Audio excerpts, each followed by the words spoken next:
Hey there, team. Welcome to today's knowledge transfer session. It's all about LinkedIn newsletters. Now, if you're watching the recording, you'll see below the recording there is a workbook. And for the team that are live on the call, I've just dropped the workbook link in the chat.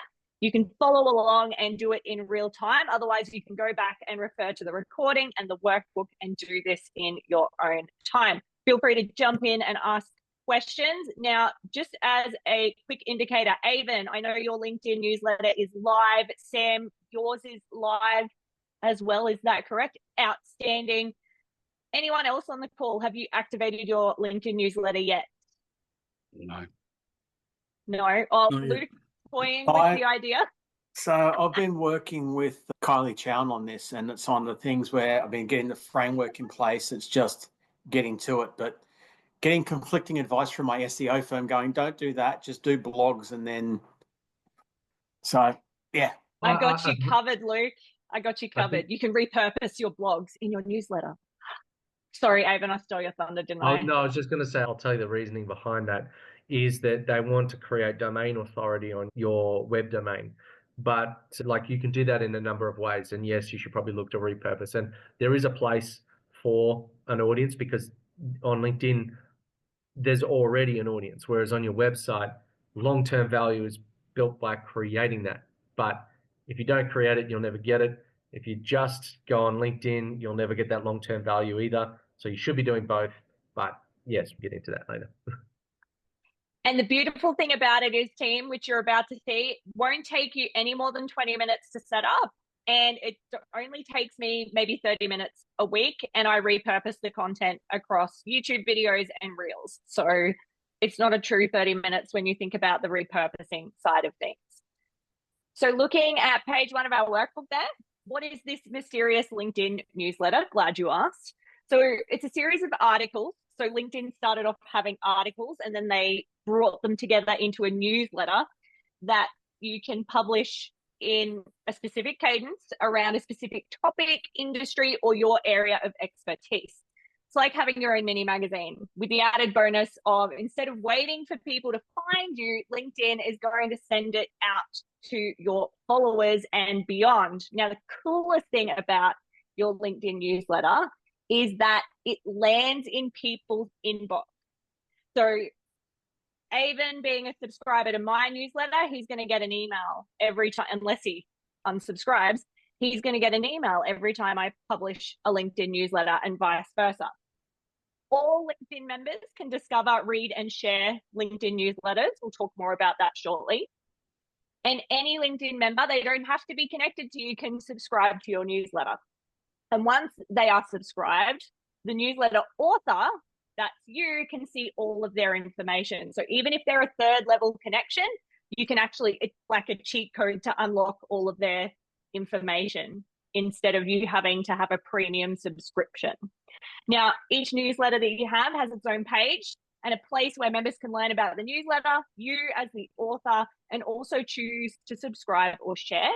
And subscribers, like I said, will also receive push in-app and email notifications when you publish a new article in the newsletter, or a new edition, as I like to call it. So why would we want to create this? And this is off the back of what you mentioned at the start, Luke. So building authority. We're positioning ourselves as an expert in whatever it is we are experts in. And we're not just someone who talks about it, we lead conversations. So we're starting those conversations that people will continue to have in the feed, which we'll talk more about as well. It allows you to deepen your relationships, so stay connected with your network in a meaningful way. So Avon always talks about this. You might connect with someone today and you might not do business with them for 5 years, but it's the fact that you've been top of mind for that 5 years. They see you 1, 2, 3 times a week. All of those little 1% add up so that when they need your services, you are the logical and only choice. Drives opportunities because people are thinking of you first, and it creates leverage. So one newsletter, so one piece of content that you create can turn into posts, podcasts, videos, or even be the beginning of an offer that you create to go to market with. Your ideas aren't stuck in one place. They're working really hard for you across platforms. And for you, Luke, it can become a blog on your website or vice versa. So we can repurpose that content, which is fantastic. Now, let's get super practical. Now, is anyone going to actually follow along and do this in real time so I know how fast to go? I'm going to try. All right. But I'll let you know Phil. you let me know if I'm slowing you down. No, you're fine. All right, team. So the first thing you are going to want to do is open your LinkedIn homepage, and you're going to click on the Write Article button. So LinkedIn homepage, Write Article, which is under the Start a Post button. Phil, I'm going to use you as my yardstick. You got it? Get started. Yep. So second step, now under the Manage drop down, you're going to click Create Newsletter. Create newsletter. Add a title. Yeah, there you go. Thank you, Avon. Coming in with a double tap like a rock star. Love it. Alrighty. So yes, this is where it's going to ask you to fill in some crucial details. Now, I thought I did not create this newsletter, but I did create it last night and someone subscribed to it. So if you see this newsletter, it's not real. We've got the Relevate Epic letter of news and we're going to publish it weekly. So you need to decide on a title. Now, team, you can change the title of this. Just because you start here doesn't mean you end up there. I've changed mine 3 times over the last 12 months. So no stress. Now, I don't recommend you change it when you get to tens of thousands of subscribers. Do it early while you're testing. And this is the best part about it. While you don't have many subscribers, you can test, you can play, and you can experiment. Treat it as an experiment to start with. I publish weekly. Avon, what cadence did you set on yours? I set it monthly, but if I go faster than that, like no one's really going to care. It's just a bit of expectation management. And no one's really necessarily going to get spammed. Like I put mine in there. And it doesn't notify anyone. See, it says your connections and followers will be invited to subscribe, but that's only when you publish the first edition. So you can set it up, have a fiddle, have a think, and when you're really ready to go, that's when you can publish your first edition. Exactly. You'll need to give it a description and you can choose to upload an image, but you don't need to do that straight away. We've got Ollie the Octopus there. You would use, like Richard, you might have the SG, is it an apple or an orange? Your logo. It's fruity, right? The S and the G, it's a fruit. You might just have that, for example, in this image. Yep. And Phil, and you've got a compact version of your logo as well. Tom, you could have the Paintbusters logo. Paul, you've got a nice compact. Ross has a nice compact logo. I don't know that I've seen your logo. Have you got a compact version of yours? Next tree You're consultant. muted. Yeah. Yeah, Luke. No, I've got compacts. I've got high res, low res. I use them all over the place. Cool. So just one thing I learned the hard way, make sure it's something that's visible in that little box there. And Sam, I think you have a compact one as well. So make sure you're using your compact versions there. Avon, do you just want to circle the done for me with your magical pen? Excellent. So make sure you hit done when you have all of those details, remembering that you can change these. Thank you. If you need to change anything. So like I said earlier, articles are editions of your newsletter, or we can say editions. So your first article, you should use that to introduce your newsletter to your audience. So it's like a bit of a welcome party, a bit of an invitation to come and check it out. So let them know who you are, what the newsletter will cover, why it's worth subscribing. So remember that I've got a logo. Oh, nice one, Luke. That's cool. I like that. Very nice. Remember, we want to tell people why it's worth their time subscribing and listening to what we have to say as the authority in our zone of genius. You can add images, GIFs, quotes, get creative is what I'd encourage you to do. So when we do ours, we add GIFs in there, like pop culture references. We'll add tables, we add quotes, we add YouTube videos. So remember, you can use your newsletter as an opportunity to promote your other channels or other ways of hearing what you're all about. Luke, you might backlink to your website. like maybe you could say, check out the full version of this blog on my website. So there's lots of ways that we can repurpose and move people around our social ecosystem. So what you'll need to do, now I don't expect you to have done this, Phil, by the way. If you have kept up, you're a rock star. How are you traveling? I'm just waiting to hit next. I'll come back and do the rest later. Oh, no, smart man. Love it. Okay. So what with where you see Ollie and the image, so the banner, we just use the same banner each week. You can customize it. So like Avon does with his YouTube videos, he's got the same banner that he uses, but he just changes the words in the middle there. So you can absolutely do that as well. Do you want to just do a bit of a circle for me on next, Avon, just to draw everyone's attention to that? Yeah, super. Amazing. Can't miss that. Alrighty. So then you want to publish your first newsletter article. So this is how you're going to get first 100 subscribers. Now, Avon, before I dig into the workbook here, tell us, because you've done it really recently, tell us a little bit about your journey to get to that first 100.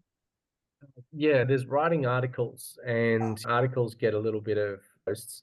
And sometimes people think writing an article is a newsletter, but it's not quite the same. So there's that one extra step that Amanda went through. So I've tried writing articles and they get a little bit of reach, but then I've tried writing articles on other platforms as well. To your point, Luke, around the being told off about it for SEO purposes. You know, obviously I've written content for our main website. It's if a tree falls in the woods and nobody hears it, does it make a sound? So you could put a post on there and you might get one or no traction. In future, yes, it builds value over time. But if no one's looking at it, it's a whole lot of effort and time, but maybe one day it paying off. So you do need both. So I've written on other platforms like Medium. Medium is like a newsletter platform. Everybody contributes to it. People pay for subscriptions. You can charge money for it. I wrote 4 or 5 articles and didn't really get much views or traction or any of that sort of stuff. And then I go and write one article on LinkedIn. I get 380 subscribes within 72 hours. So a lot of that is pulling from my existing LinkedIn audience. Most of you would have had a LinkedIn for a while. You would have been connecting with people over time.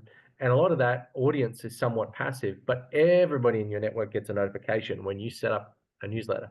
And then when you post it, if they've subscribed, they all get notified, because everybody knows that you post stuff and it just goes out into the ether and you hope someone's going to look at it. But at least once you've cornered a market and you've got an audience, that's when posting into the community or into the newsletter is actually going to hold value. Amazing, Avon. Thank you. So yes, as Avon has pointed out a couple of times now, automatically sends an invitation to your connections and followers to subscribe. Now, we all know how many notifications that we get on LinkedIn. If they miss that first one, do not stress, because there's other ways that we can get subscribers. So you can post about it. So every time we post a new edition, which is every Monday, we do a post. You can also, when you launch, you might create 2 to 3 posts that highlight different angles that you cover. Might be why you decided to start your newsletter, what topics you'll be covering, what readers will get from subscribing. And you can also do that each time you publish as well. Bonus points. Another way that you can spread your newsletter's wings far and wide, tag some people in comments. So I've commented on Avon's here about, so here's, I'm probably going to pronounce it wrong. Is it acta non verba? It's just Latin, right? I'm not butchering the pronunciation. Not just Latin, it's Latin. Action's right, not word. Yeah. Action's not word.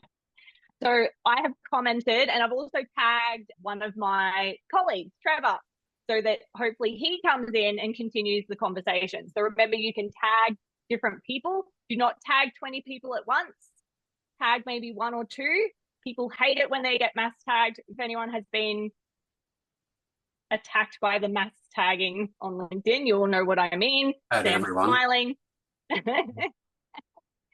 Please do not do it.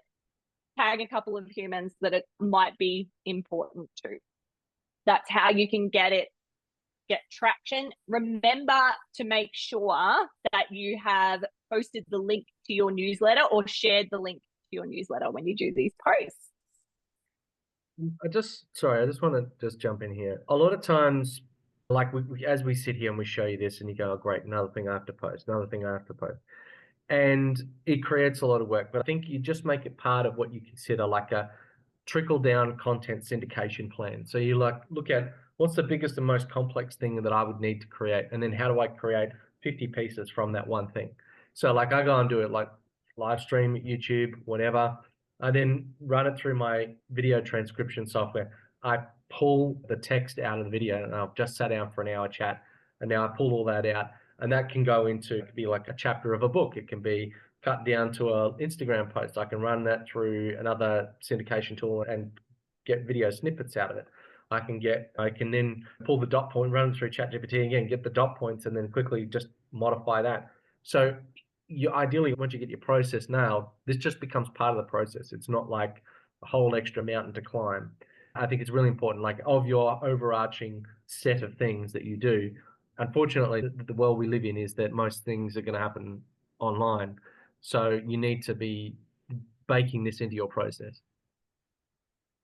Absolutely, absolutely. Thank you for drilling down on that, Avon. And it should be a small part of your larger content strategy. And that's not to make it sound overwhelming, because we can repurpose and reuse all of the things. And Avon, I know you create original YouTube videos all the time. Do you have a cadence around recycling things every 3 months, or in terms of other content at all? Or do you always have fresh stuff coming through? So after I produce, like particularly for shorts, after I've produced a long form video, I generally end up with 20 shorts after I run it through the AI tool. Cool. So a half hour to an hour long video generates 20 shorts, which is like almost a full month of content. So that's one every day. So I've got one big video every week. So I end up with more shorts than I can handle. I've now got people selectively pulling out some of the shorts and then putting a post around it on LinkedIn.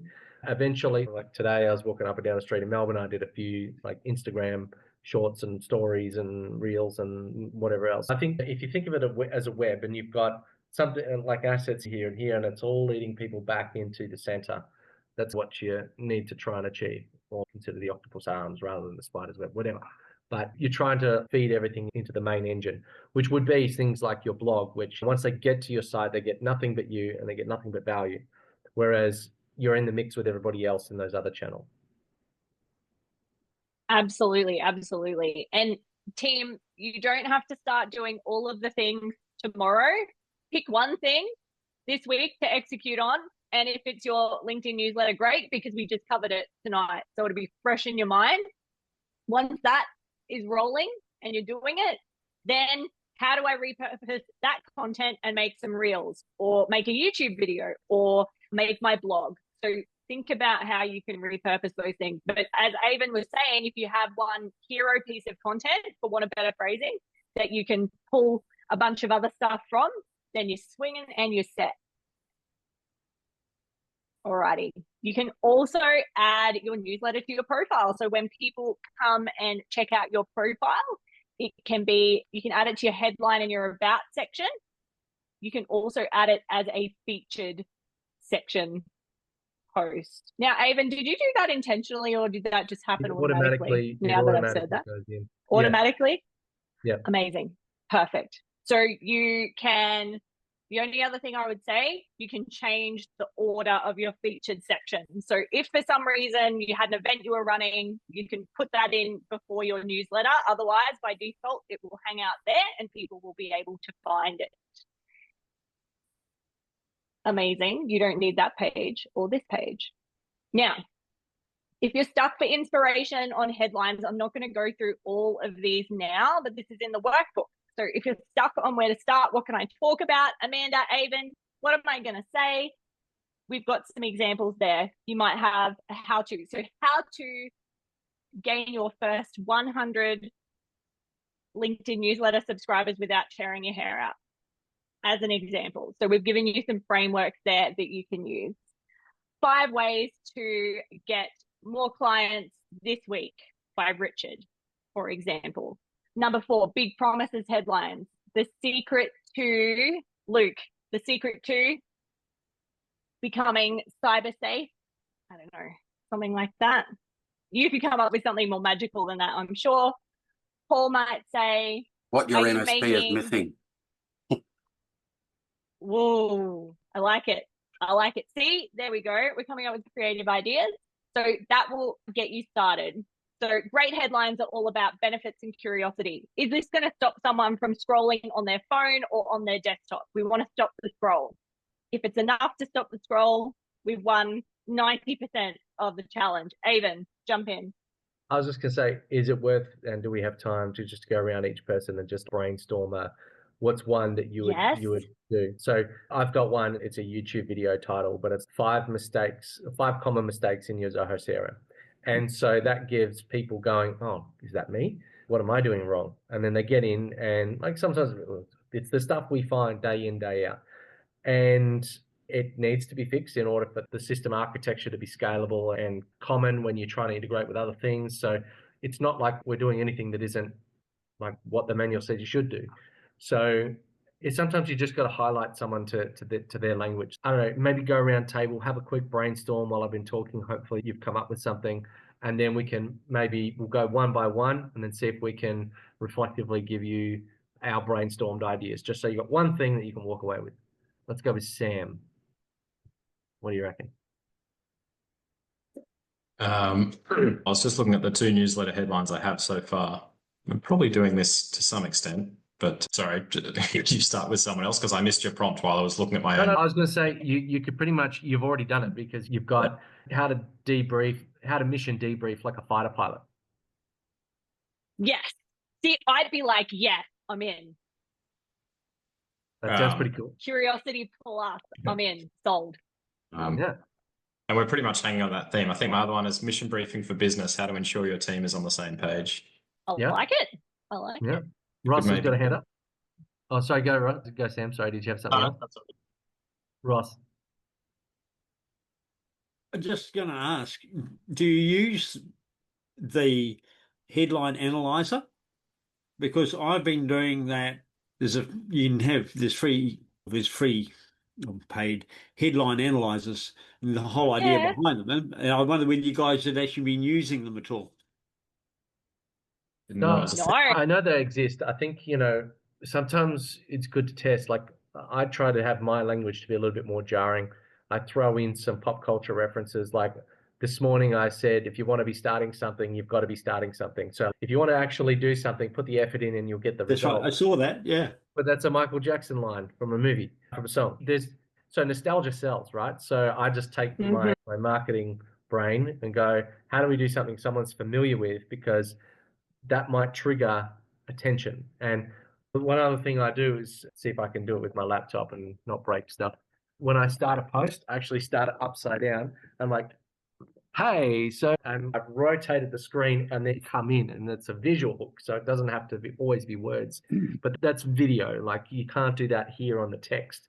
I mean, it would be weird if you did, but yeah. And I think the purpose of this session is to unblock, not to optimize. So definitely. Okay. I was just putting it out, just putting it there, whether you did or not.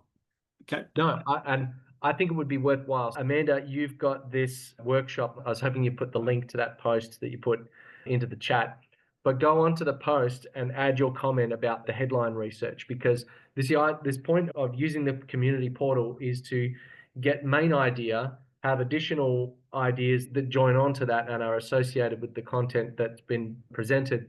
And then we strengthen the quality of the information that we're providing to you, the member, and future members that come along in the future. Yeah, of course they're future members. Carry on. Thank you. So Sam, Phil, headline, hit me. What do you got? Sorry, I was just subscribing to Avalon's newsletter. Yay! It is something to struggle with because there's so many different areas, and I find it hard to narrow down to one. What gives you the most One joy? I've been thinking of throwing on Facebook, it probably wouldn't be appropriate here, is, are you our ideal client? What's that? What do you mean? That kind of thing. I don't know if that'd be appropriate here, but yeah, are you our ideal client? And then start listing the needs of a business that we'd without like sounding like an asshole. So what? So what's the value does that bring to the reader? I think it'd get them curious. Does someone dream of being your client, or do they dream of solving their problem? Solving their problem, that's where the list would come up. Yeah, that's where it would progress to.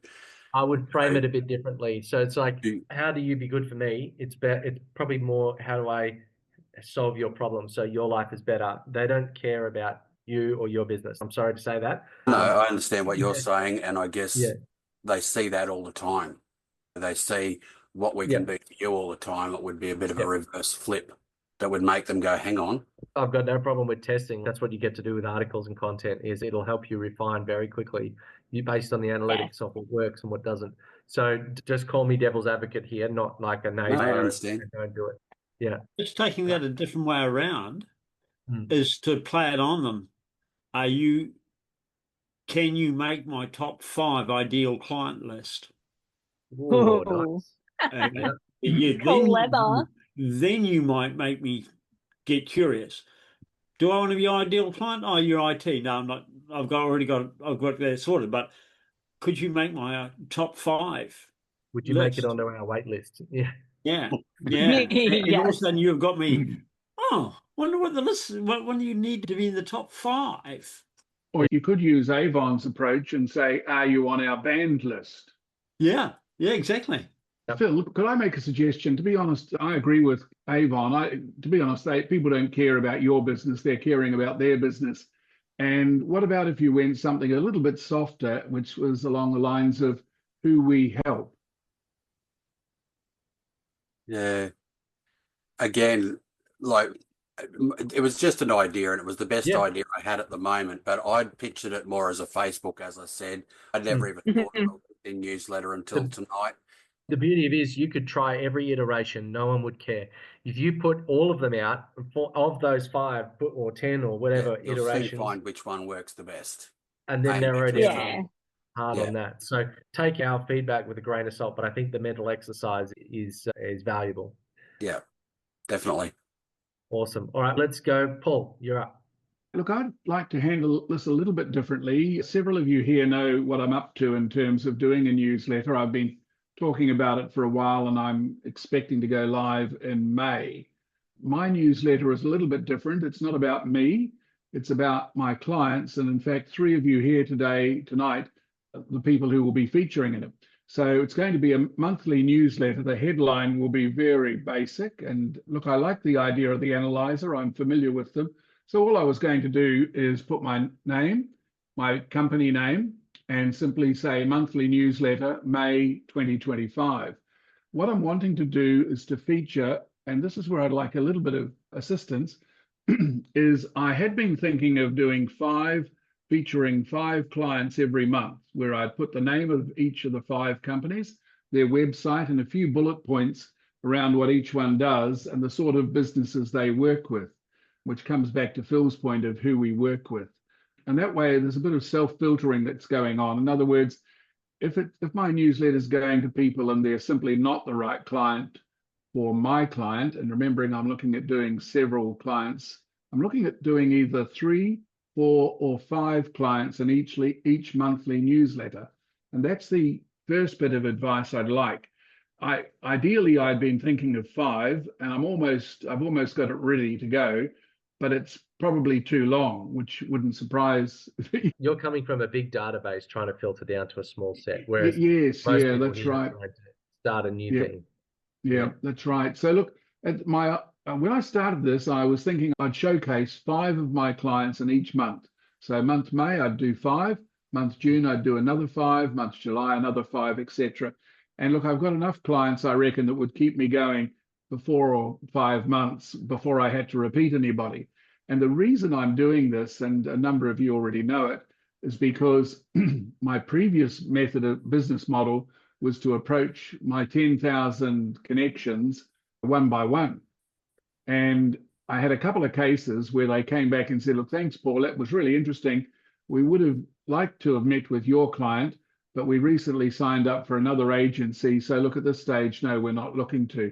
And I realized that if I kept doing what I'm doing, I'll be dead by the time I get through the 10,000. So the purpose of the newsletter was to showcase a number of clients, whether it be 3, 4, or 5 each month.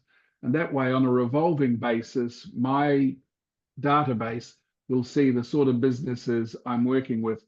A spin-off of this is that when my database do see these, what I'm doing, I'm absolutely certain that I'll get contacted by others that I know saying, hey, Paul, we'd like to feature in your newsletter. So it will become a snowball effect. I'm absolutely certain of that. My query is this: is 3 too few, 4 or 5? Is 5 too many? And typically what I'm looking to do, as I say, is to put the name of each client in there. So I'll put their name in, I'll put their website, and I'll put a number of bullet points outlining what it is each party does and the sort of businesses they work with. So my query is 3, 4, or 5.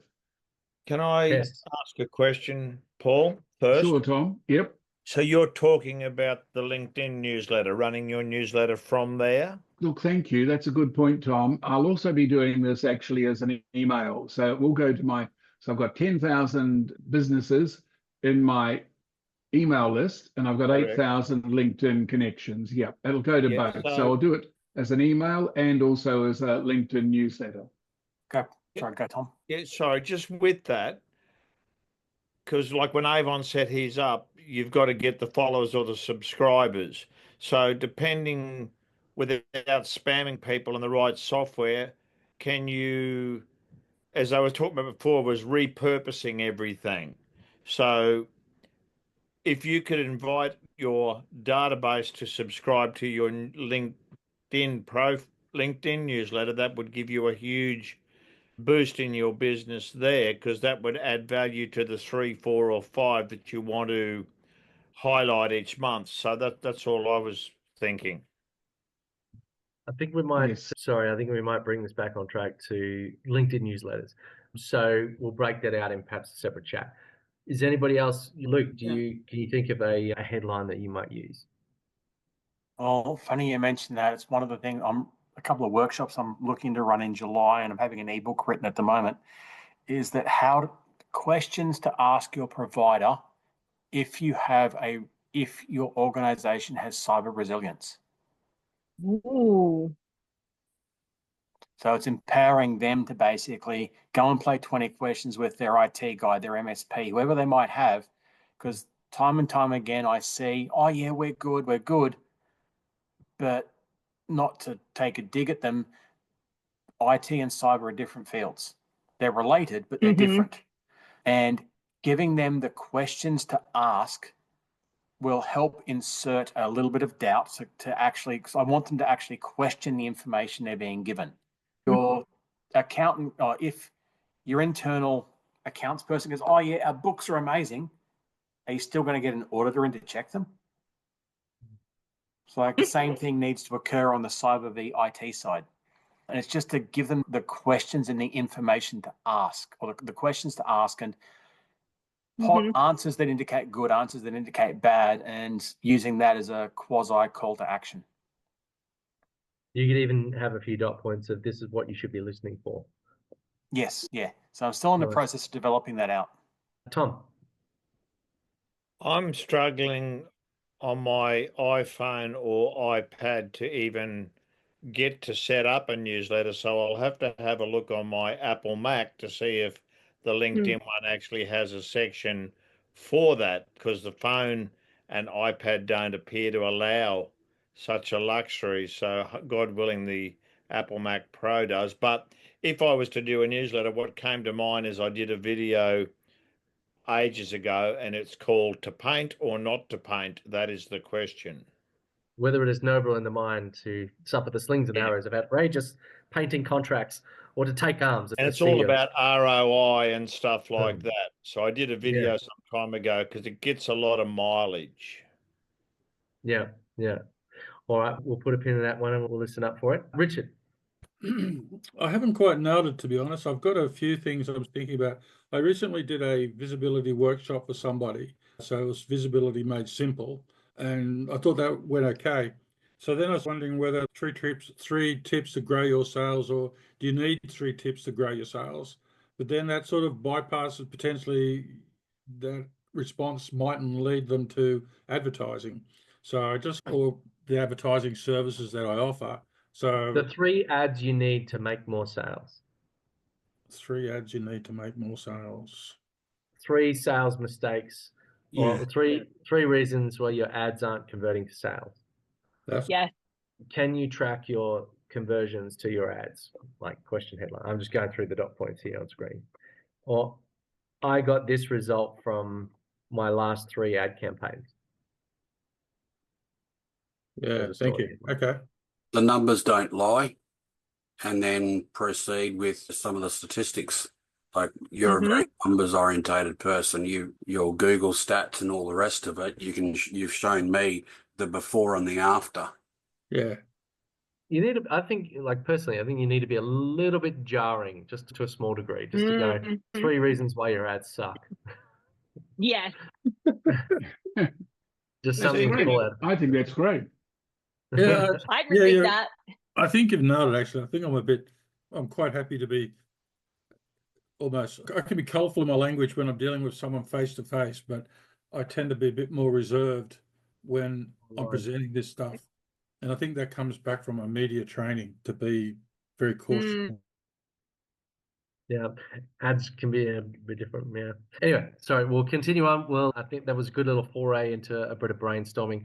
We'll hand back over to Amanda. Why frozen?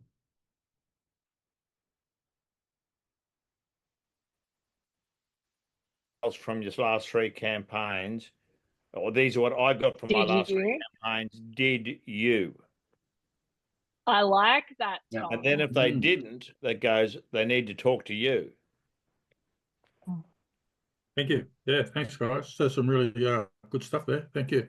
I think we had a good little amazing. Just really there. quickly, Paul, not sure if you caught, just Paul, in case you missed it, Ross said he suggests 3 clients only. Give a bit more information, maybe an image. A confused mind does not buy. Nice one, Ross. Thank you. Cost you extra today. That's right. Tim charge. Tim Tams. Yeah. All right. Charge on, Amanda. Apparently he's got a lot of Bacardi floating around. Absolutely. Team, that... He's going to sip Bacardi like it's his birthday. Exactly. So, team, I'd love to know, before we wrap up official proceedings, what was your number 1 takeaway that you took from the session? Sam, tell me a story. Yeah, I really liked the slide on the titles, although I think it's something that everyone subtly does. Yeah, the tips was really tangible and a really good thought prompter. Thank you. So that was very much a tangible takeaway. Amazing. Thank you, Sam. How about you, Phil? Think more carefully before you answer a question. Jesus, getting ripped by everyone. Applause. That's right. Welcome. Exactly. No, I've already emailed my SEO / marketing / bookkeeping / everything person to talk about this tomorrow, and also another friend who might be able to help produce some of the articles, which may or may not have some AI involved. Phil, I love that massive action. Well done. Just remember to review the AI and make it human. Yes. Yeah. Make it sound like Phil. Yes. Philize it. Yeah. Amazing. Richard, what do you think? Besides being more jarring, I think I've got to stop being a bit soft about some of these things and let the colour flow. That's why we love you, Richard. Fuck off, idiot. The colour. It's starting already. Yeah, and repurposing content. There's clearly a lot to be done here. And the thought of creating one overarching piece and then repurposing that across a period of time, I think will answer a few issues that I've been dealing with, looking after my own content and advertising as opposed to my clients' advertising and content. Yeah. Can I just ask? Love it, Richard. Yeah. You've mentioned the recycling of content that's been spoken about a little bit. How do you keep track of it all? That's another session. Yeah, I'm a master of doing things over and over again because I can't. Okay. So, Avon, I feel like you can answer that clearly and concisely. A little bit. You probably wouldn't need imagine like a Kanban board of tasks, but you need to be able to have a template that you can apply. So every time you have a project, you go, all right, this one is now going to create 5 shorts. I do a long form video, I turn it into 20 short form videos using an AI tool.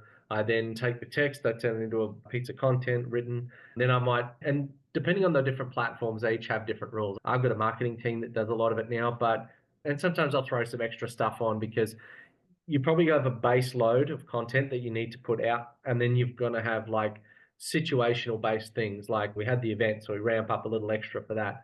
Or we have some other, like I'm running a stand at an expo. I'll be handing out flyers and coffee to go to the expo. I've got pull-up banners. I may as well show off some stuff. But it's, basically there's going to be about 5,000 people there. I try to take every opportunity to funnel like people back through to our content in some way, shape or form. So think about having a baseload task list for like your minimum viable level of content, and then you have peaks for when you might go hard when it's quiet, or you might go and ramp up for a particular event or a unique marketing opportunity or something like that. So it's generally something that's you should be consistent. There always should be something going out, but you'll have peaks and troughs. Show off my stuff in a second. Phil, we can talk about offline. I'm happy to talk you through my systems around content. More about keeping track. I know I did something about this before. Now, where the hell is it? Sort of thing. Yeah, yes, exactly. So, yeah, we can talk about that. While Avon is squirreling his bits and bobs, Ross, speak to me. Speak to you. I will. Yeah. I actually put something out. I've created the headline for the name of my newsletter and everything. And I was putting something out the other day, and it's the second one just popped up. It's a video of a blog, an audio of a blog, right? I'm using that LM notebook by Google to do it. Oh, yes. And I've done it. And I was just thinking, hello, why am I not using the newsletter as a newsletter and putting that in the newsletter?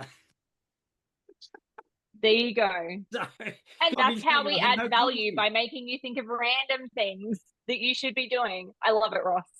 Repurpose. Just going back to Phil's thing about keeping track of it. One of the things I used to do before, template in Google Sheets for each month for different weeks. You could put the headline and actually drop the copy in there.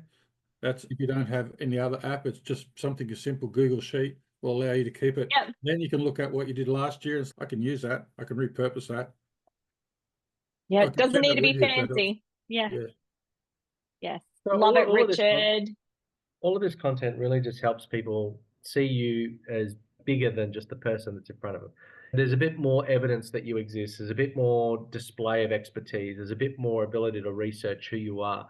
And so we talk about generally a concept of brand entanglement, where they should be tripping over the next thing and the next thing in your marketing. You send them an email, it links them to the blog and over to the socials and something else over here. And I'm sending out, or going to be at this expo, I'm going to be handing out coffee and make coffee. And then on the back, it's got scan the code and join the relevant community.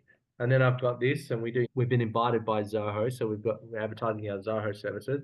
And on the back, it's join the community. And all of these QR codes go to branded pages with a lot more depth content videos and all that sort of stuff. It just allows someone to do that desktop research a little bit in their own time. Yes, we're going to try and make them scan it while we stand in front of them and just say, hey, we're going to show you how this works. Put this in and you're going to get something in your email. Now you've captured an email. Then you're going to do the next thing. Then you're going to do the next thing. And then you're going to keep sending them content. And then you're just going to be so obvious that you're the only person that they should speak to. And that's what you need to try and build. Very good. Tom, biggest takeaway? The repurposing, because the video series that I've done thus far, which is 3, I'm getting more mileage out of by rerunning those videos for the second time, because my presence online's become more noticeable, especially with using the 75 hard to show that I'm real. ChatGPT, I gave it the topic, but it's all painter knowledge anyway, which I knew, which I used for the creation of the video. So I've got all that in writing, so I could repurpose all of that about why hire an estimator, how to 2x to 10x your business, and how to find, secure, and keep your target market. And a funny point Ross alluded to before, the things you discover by mistake. I did a post the other day about business development people for my business, is your yellow one. You might have seen it online. And ChatGPT asked me, do you want to do a graphic on this? And I went, oh, yeah. And it did the graphic, and it was that good. I posted it. And I've got 6 free members and about 3 or 4 guys that want to become paid members, and potentially 2 regional business development managers out of a blooming post that got created by mistake. Amazing. That's awesome, Tom. You'll have to keep us posted on how that tracks. That's amazing. Remove yourself from your creative team and you go, I love it. Yeah, maybe you got some preconceived notions of what you should say. I need to listen to ChatGPT more. Would you like? And it's yes, ma'am. Amazing. That's awesome, Tom. Great work. Paul, biggest take. Ross's comment, which I appreciate, Ross, and that is that less more. Here I was thinking I should feature 5 clients, and I looked at it and I thought, oh, it's a bit overwhelming. And that's why I was keen to get the perspective of tonight's group. So I think you're right, which will mean that some of my clients are going to have to wait another month before they appear, but I still think it's good advice. So thank you, Ross. Definitely legendary. Thank you, Ross. No, I'll keep off the topic. Oh, Paul, if you want to discuss, I got some other ideas for you. All right, thanks, guys. That's excellent. Awesome. And on that note, Ross, biggest takeaway? Biggest takeaway is get my A into G. I've got everything sitting there, and it's just you, but it's using. And I had a newsletter before. As I said, I had 585 subscribers when I deleted it. How, I don't know. Okay. But I'm really wary about being more of the same. Avon's made a really good point. Just another newsletter. I delete so many newsletters, LinkedIn ones. I don't read them. I don't read the one coming in, and I used to follow people and things like that. So I don't want to be part of that, but I'm missing out. I know I'm missing out by not having one out there. Right. It's time to get out there and do it. Good for someone. Someone needs to hear it. Absolutely. If you're not there, they won't. I actually That's think right. This is also the syndrome, like just because you don't like it, I face that with clients. Oh, I don't like that. That doesn't mean your customers don't like that. Exactly. That's right, Richard. 100%. 100%. And the other, Ross, just off the back of your comment, there have been people whose newsletters land religiously in my inbox from LinkedIn. I notice when they stop. I'm like, oh, I haven't heard from that person this week. I notice when they stop. So it's interesting. Huh? Just because I'm not reading it, your name is popping up every week. And I'm like, oh, hang on. Safety Rob didn't do a newsletter. It's Friday. Where's Safety Rob this week? And yeah, so many people stop, maybe because they're not getting the results that they were expecting, but it's the long game, team. Yes, Avon, go on, tell me. No, I was going to say, we have that very example here. I was doing a weekly live stream, and then I didn't do one because I was like, no one's watching, and I felt a bit tired. I couldn't be bothered, and I get a call from Paul. He's like, where are you? I was tuning in to watch. Oh, see, that's it. And it's all these stalkers or silent observers that aren't replying or commenting or liking, or you don't know. You've just got to trust the fairy dust, my friends. Thank you, Ross. Luke, bring us home. Biggest takeaway? Very similar to Ross, pull my finger out and get on with it. So in thinking through what we're talking about in this, I realized that over the last year or so, there's been a few posts and things I've put up on LinkedIn that have drawn a disproportionate amount of traction compared to the rest of the stuff that goes up. In looking at those, the general theme is that, and I readily admit that I'll happily use GPT to support my writing because I cannot write copy. I've taught my GPT to write like me, so professional but with snark. Professional snark. I love it. Pretty much. It's calling out bad practice, calling out stupid concept, calling out bad design. And like the one that generated the most traffic or the most response was how we treat cybersecurity. Staff are not the weakest link with reference to cybersecurity. They are the strongest line of defense. If we speak down to those we're trying to protect, we're not protecting them, we're diminishing them. And I love it. That generated so much traction. So essentially trying to find that nerve and poking it with a very sharp stick on a fortnightly or monthly basis. So it's working out how can I find a potentially controversial enough point or take that's going to generate attraction? Because pissing people off is still engagement. Yep. It's true. Yep. It's Yep. true. Any attention's good attention. Exactly. Yeah, That's right. I don't care if they all like me. That's not my problem. That's their problem. Nope. I'm Exactly. Hey, Luke, just a thought with that staffing one where you're saying it's diminishing them. Find maybe different sectors inside that grouping and find an issue relating to the staff that that becomes a challenge for them where it is their weakest link and highlight it maybe. Just Cool. keep on digging a hole, so to speak. Yeah. In the right sense. And if you like analogies, I had shingles 18 months ago, and you talk about pain and stabbing nerve ends, mate. Do a chat GPT with a comparison for shingles to the topic you just said, and you'll be surprised what'll come out. Dude, I've had a brain hemorrhage. I know pain. Do not recommend. Right.